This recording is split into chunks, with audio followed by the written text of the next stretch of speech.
Whitworth softball is in good hands with Crystal Brown. Gotta be yours, kid. If you like it, go hard with that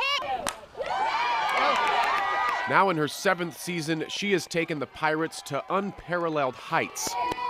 But her unlikely path to leading this group of young women in Spokane, Washington, starts in a home along the highway in Bakersfield, California, where Crystal grew up with her grandparents. My grandpa was a complex man. He drank too much. My grandmother drank too much. It was either my grandma or the kids. He was going to be mad at one of us if he was drunk, and you wanted to be on the good side of it. Crystal does have good memories too, like building forts with her 2 younger siblings or playing sports with the neighborhood kids. But she always knew something set her apart. I knew that I didn't have people to call mom and dad. Crystal's parents weren't really ever in the picture. Her mom, Kathy, had been gone since she was 3, no trace of her since. Her dad, Brent, would come around, but there was no telling when. He was in and out of jail, eventually in and out of prison. He was an addict. My mom was an addict. It could be 2-3 years would go by and I wouldn't see him, or it could be 6 months and I would see him. It was what it was. It was all that I knew. But by the time she hit high school, Crystal's lifestyle was heading toward that of the parents she never knew. Instead of going to classes, I was hanging out with the potheads and the stoners at Circle K. Doing so poorly my freshman year is what convinced my grandfather to let me pursue a sport. And he said, you can pick one. And so I picked softball. Little did I know that then a year later I would be transferring and the softball coach at North High would be Randy, one of them that would forever change my life. Electing not to go to class has gotten a lot of local teens into trouble, but sometimes you can turn things around before it's too late. One area teenager did that. Now she's getting ready to turn the tassel. Brown transferred to North behind by some 20 credits, but earned all-area honors as a softball player and took that determination into the classroom. Sure, we first noticed her good work ethic in softball. She always would stay after and hit, an extra bucket of balls, and she'd want extra ground balls. And I think that's what really attracted us to Crystal. She was pretty raw, quite raw, and found out that after the course of a couple, 3 practices, she had a lot of speed. And she had some athleticism, but just super, super raw. It was Randy Clark who helped turn Crystal into one of the area's best players. But little did they both know, he'd end up doing a lot more. One night I saw her, it was getting dark, and she's walking along the road towards a main street, not a residential area. I found out she got on a bus by herself. It wasn't until later that I found out that they had followed the bus and saw where I was being dropped off. A very, very, very bad area. Before long, Crystal was staying with Randy and his family in order to make weekend tournaments. We asked a lot of questions and got to know her pretty well and realized that her life was not great. That's where they really started kind of getting involved with helping me make a path. A path which took a more serious turn thanks to one phone call. They overheard an argument when I was on the phone with them in my house, and it wasn't the way that family members should talk to each other. Living in that environment would never, ever, ever work. If you're serious about wanting to do this, and we'll do everything we can to help you, you really need to move in with us. So, the day after graduating from North High, that's what Crystal did.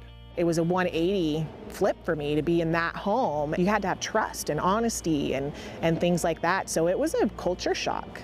But I jumped in both feet. Randy and his family gave Crystal a new chance at life, starting with college, and a career which took her first to Bakersfield College, where she was a JC Player of the Year.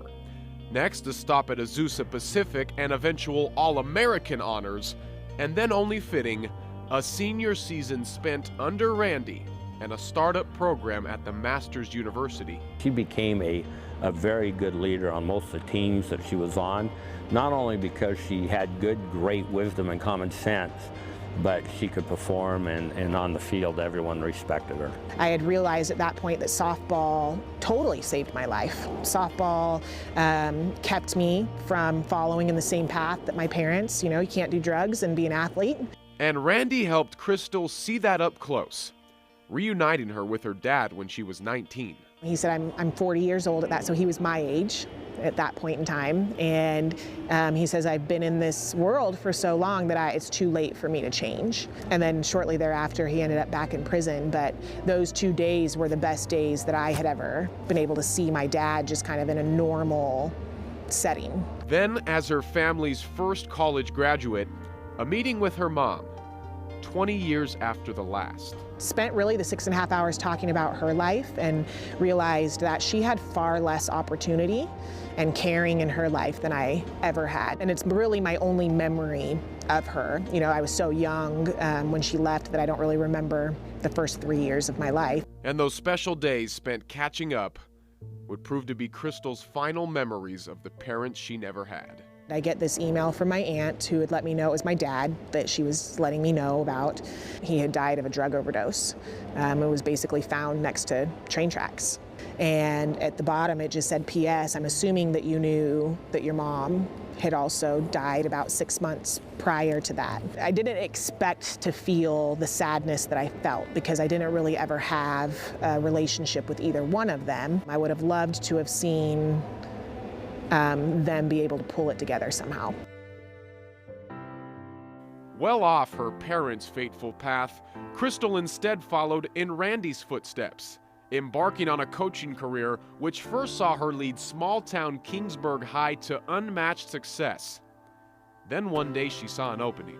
And I texted Randy and said, there's this school and this college in Spokane that's looking for a softball coach. You should apply. I told her, I said, no, you ought to apply for this job, which she did. And within a matter of a week, they flew her up here, and very quickly after that, they offered her the job, which kind of surprised her. There was one catch, though. I said, I will do it, but you have to be willing to come and do it with me, or I'm not going to do it. And I go, absolutely. Keep it going, man! Let's go! 7 years later, Crystal and Randy have turned Pirate softball into one of the area's, if not one of the country's, premier programs. 1, 2, 3, service! In 2015, the Bucks won their first Northwest Conference title. They've won the next 2 since as well.